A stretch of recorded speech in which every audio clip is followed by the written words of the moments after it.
मालवा राज्य की सीमा से दूर घने जंगलों और शांत नदी के किनारे बसा था एक छोटा सा गांव आनंदपुर। सुबह का समय था। हल्की धुंध खेतों पर तैर रही थी और दूर मंदिर की घंटियों की आवाज हवा में घुल रही थी। उसी गांव की एक छोटी सी झोपड़ी में बैठा था एक गरीब बुनकर का बेटा आरव। उसके हाथ करखे पर चलते जरूर थे, लेकिन उसका मन कहीं और भटकता था। हर धागे के साथ उसके सपने और बड़े होते जाते। पिताजी, क्या इंसान अपना नसीब बदल सकता है? आरव ने धीरे से पूछा। उसके पिता हरिदास ने मुस्कुरा कर कहा, बेटा, नसीब बदलता नहीं, रास्ता खुद बनाता है। आरव यह बात पूरी तरह समझ नहीं पाया, लेकिन उसके दिल में ये शब्द हमेशा के लिए बस गए। गांव के लोग उसे देखकर हंसते थे। अरे, बुनकर का बेटा राज दरबार जाएगा, विद्वान बनने चला है। पहले अपनी औकात देख। सबसे ज्यादा उसका मजाक उड़ाता था गांव के मुखिया का बेटा करण। अमीर, घमंडी और जलन से भरा हुआ। लेकिन आरव ने कभी किसी को जवाब नहीं दिया। वह चुपचाप अपने सपनों को दिल में लेकर जीता रहा। एक दिन पूरे मालवा राज्य में ढोल बजवाकर ऐलान किया गया, राजा वीरेंद्र एक महान प्रतियोगिता आयोजित कर रहे हैं। जो युवा इसमें विजयी होगा, उसे मिलेगा सम्मान, धन और राज दरबार में स्थान। पूरा गांव उत्साहित हो गया। आरव की आंखों में चमक आ गई। उसे लगा जैसे यही वो मौका है जिसका इंतजार उसे वर्षों में था। रात को उसने अपनी माँ से कहा, माँ, मैं राजधानी जाना चाहता हूँ। उसकी माँ डर गई। बेटा, वहां बड़े बड़े राजकुमार आएंगे, तुम अकेले कैसे जीतोगे? आरव ने शांत आवाज में कहा, अगर यह मेरे नसीब में होगा तो मुझे कोई रोक नहीं पाएगा। अगली सुबह उसने एक छोटी सी पोटली बांधी। उसमें एक पुरानी गीता, अपने पिता का बुना हुआ शॉल और कुछ सूखी रोटियां रखी। फिर वह गांव छोड़कर राजधानी की ओर निकल पड़ा। लेकिन दूसरी तरफ करण का गुस्सा बढ़ चुका था। अगर यह लड़का जीत गया तो गांव में मेरी इज्जत खत्म हो जाएगी। उसने कुछ लुटेरों को बुलाया और कहा, उसका सामान छीन लो और उसे इतना डरा दो कि वह वापस लौट जाए। रात का समय था। आरव जंगल के बीच बने पुराने पुल से गुजर रहा था। अचानक चारों तरफ से कुछ आदमी निकल आए। जो कुछ है निकाल दे। आरव डर गया। उसने पोटली को कसकर पकड़ लिया। तभी अचानक आसमान में तेज बिजली चमकी। जोरदार तूफान शुरू हो गया। एक विशाल पेड़ टूटकर सीधे लुटेरों के सामने गिर पड़ा। सब घबरा गए। भागो, यह अशुभ है। लुटेरे वहां से भाग निकले। आरव कांपते हुए खड़ा था। फिर उसने देखा कि वही टूटा हुआ पेड़ पुल बन गया था, जिससे वह आसानी से नदी पार कर सकता था। उसकी आंखों में आंसू आ गए। उसने आसमान की तरफ देखकर कहा, हे प्रभु, क्या सच में कोई शक्ति मेरे साथ है? वह आगे बढ़ गया। कई दिनों की यात्रा के बाद आखिरकार वह राजधानी पहुंचा। राजधानी देखकर उसकी आंखें खुली की खुली रह गई। ऊंचे महल, चमकते दरवाजे, सैनिकों की कतारें, सब कुछ किसी सपने जैसा था। प्रतियोगिता शुरू हुई। सैकड़ों युवा वहां मौजूद थे। कोई राजघराने से था, कोई बड़े व्यापारी का बेटा। उन सबके बीच साधारण कपड़ों में खड़ा आरव अलग ही दिखाई दे रहा था। कुछ लोग उसे देखकर हंस रहे थे। लगता है रास्ता भूलकर यहाँ आ गया। लेकिन आरव शांत रहा। पहला परीक्षण बुद्धि का था।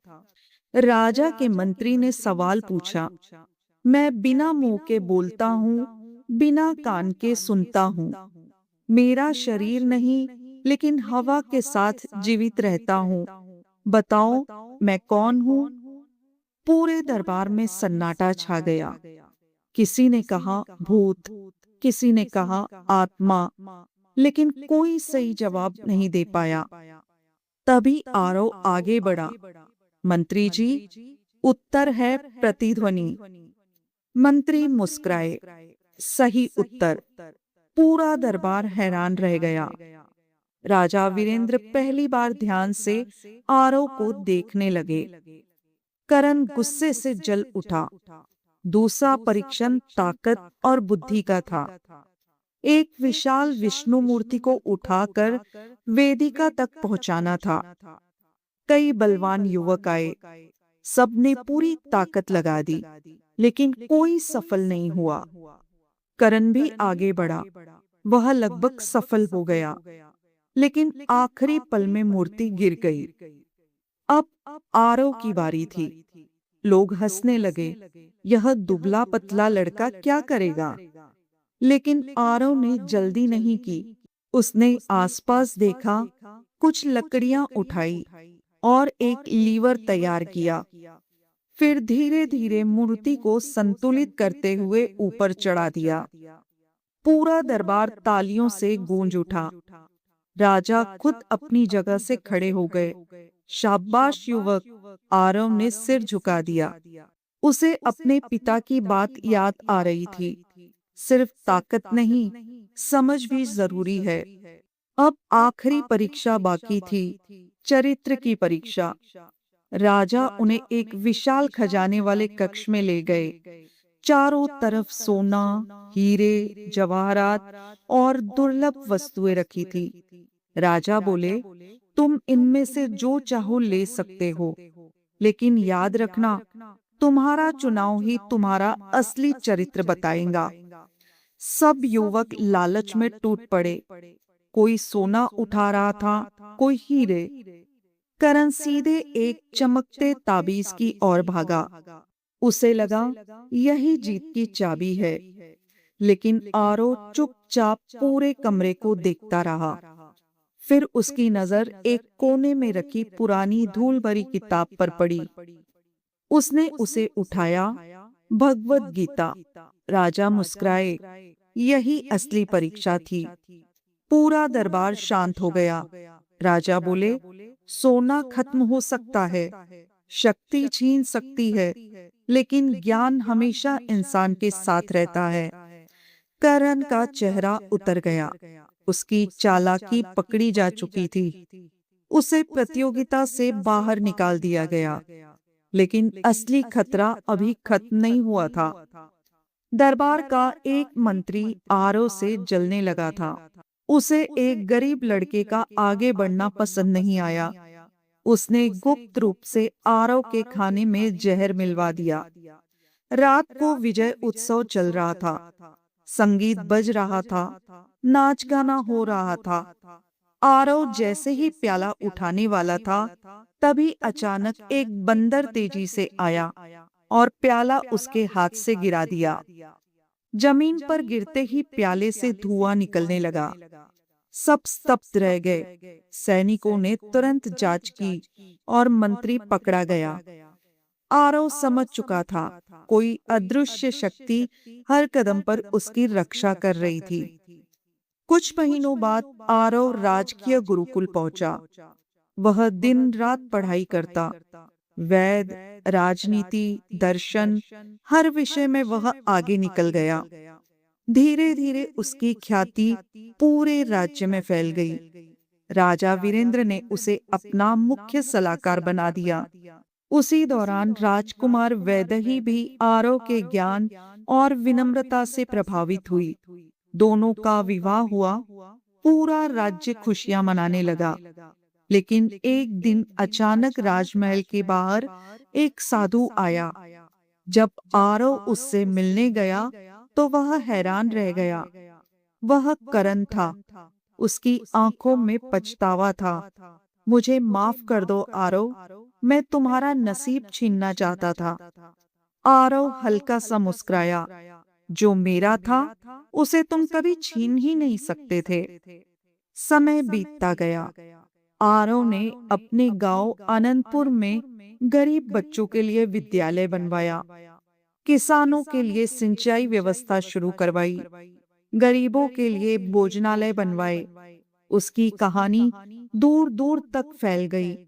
लोग कहते थे, अगर नीयत साफ हो और मेहनत सच्ची तो नसीब खुद रास्ता बना देता है।